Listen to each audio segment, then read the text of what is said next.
सदावर्ते लक्ष्मण हाके यांच्या विरोधात आता मराठा समाज आक्रमक झालेला आहे। मराठा आंदोलक आता मुंबईकडे आलेले आहेत आणि पुण्यामधून मराठा आंदोलक आता मुंबईकडे निघालेले असल्याचं कळतंय। सदावर्ते आणि हाकेंची दृष्टी खराब झाली असल्याचा टोला लावलेला आहे। तर रोगरमुळे मराठा समाजाबाबत दृष्टी सुधारण्यास मदत होईल म्हणत शिदोरीसोबत रोगरची बाटली घेऊन मराठा आंदोलक मुंबईकडे निघाले।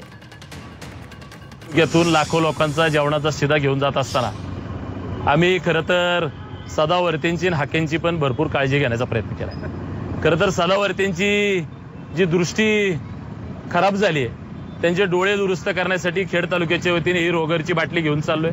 त्यांनी हे थोडंसं औषध घ्यावं म्हणजे तुमची मराठ्यांकडे पाहण्याची दृष्टी बदलेल आणि खऱ्या अर्थानं हाकेंच्या मनामध्ये जी विकृती निर्माण झाली आहे तुम्ही देखील याचे 2-4 गोट घ्यावेत म्हणजे तुमच्या देखील मनातल्या बुद्धीमध्ये परिवर्तन होईल।